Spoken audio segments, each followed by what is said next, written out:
What's going on, Bills fans? This is Bills Latest. We are brought to you by FanArc, and let's talk a little bit about Dion Dawkins. Been kind of floating under the radar. Been rumored that he's a potential cut candidate or trade candidate. That'd be a big move.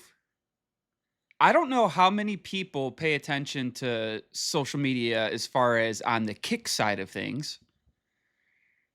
But he's been all over a streamer. His name's Neon. He's been all over his channel, kind of just going through his mansion, showing his nice boats, his nice cars, his setup.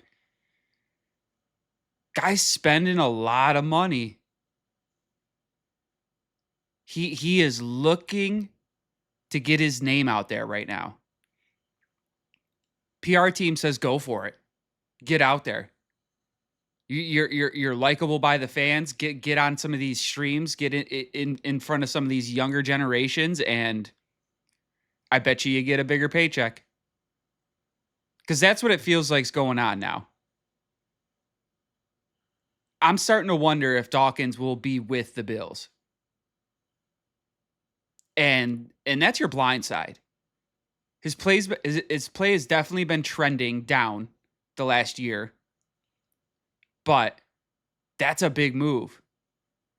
That's a big move. And if you're going to do it, there's got to be some sort of plan in place, right?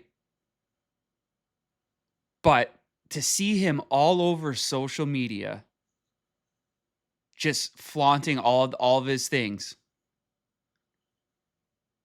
I just, on April 1st, what's he do?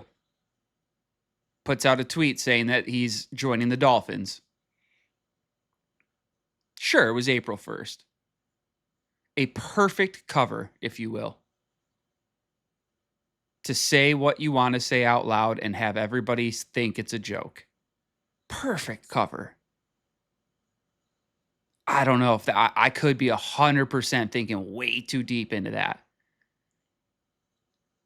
But he put it out there. How many other players put out April 1st tweets about going to another team? In any league. You didn't see that really in any league, let alone the NFL. They always say there's a little bit of truth with every joke. Now, are the Dolphins the team he wants to go to? Maybe. But I'm looking at it more, he wants out. Whether it's Miami or somewhere else. And, man, if you're Buffalo, it's hard not to think about doing it. It's definitely hard not to think about doing it. And we'll get into it a little bit when we talk about our draft picks. But the fact that this guy's been all over social media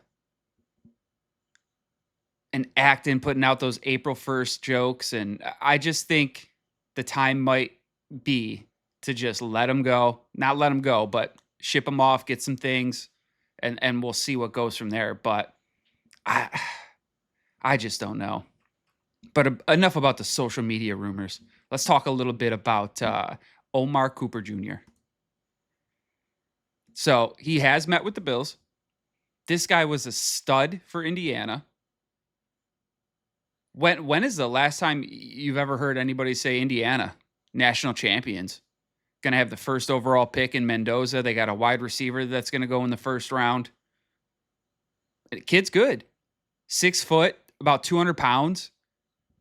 Again, that big body that you need. The only real downside, and it's a bad one in my opinion, because we see it with Keon, is sometimes he isn't aggressive. Doesn't go up for all the balls. But when he does, he comes down with them. So I don't know if that can be coached out of him as far as stop not going up for the ball, be aggressive all the time. You would think that's coachable. You would think that's something that, because the talent is there, the skill set is there, so you would think that would be coachable. But this guy, I think he's going to be one of the better wide receivers out of this whole thing, out of this whole draft. He kept coming up with big catches for Indiana when they needed it. He was one of the more reliable go-to guys for Mendoza. And that's what we need, man. We need a big-bodied, reliable guy who doesn't really get hurt and that Josh can just feel comfortable with, that he can throw a 50-50 ball to. Because he doesn't really have that besides in his tight ends. Like, you're not throwing up a 50-50 ball for Shakir. Shakir's just going to get it and run. You want to be able to throw it up for Coleman, but same thing. DJ Moore, not a throw it up and go get it kind of guy. So they still don't have, in my opinion, that guy that can go up and get a ball besides at the tight end position. And I think Cooper could hit that number, but I also don't think he falls that far. I think it'll be very hard for Buffalo to get him. There's a handful of wide receivers that I'd be interested in, and we're going to kind of go over them in the next few days, but this is one of them. I just think, again, it's going to be very hard in that position of 26 to get a guy you really like. It's kind of, you're going to have a bunch of guys that you like and hope one of them falls. You're obviously going to like certain guys better than others, so it comes down to really luck as far as who falls in front. What do the other teams do? And that's kind of where I think, as far as the Dion stuff, man, I think if we should somehow get some picks, not even necessarily a player, picks, free up a little, you're not freeing up a ton of cap space. I think you're only freeing up like 3-4 million in cap space, but you'd be freeing up future cap space.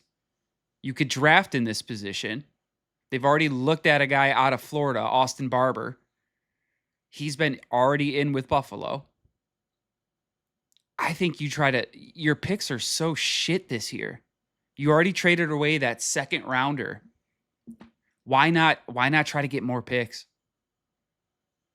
More picks, and then you could pull off either a trade, or now you have a bunch of, almost, if you get 3-4 more picks, you're really increasing your chances of striking on one of these guys. You can get a little greedy. You can take a bit of a reach. You might be able to package a few of the picks for a better pick. Your options become a lot better if you move on from Dawkins. I don't know if they do that. But if they were to, I think this is the time to do it. You need picks. You have holes on the defense you need to fill. You would still love to add a position at wide receiver on offense. You need that difference maker. I think you got to move on from him. Josh isn't a rookie anymore. Yes, you love a good left tackle, but Josh knows what's going on out there. And you've seen other guys plug and play when left tackles get hurt.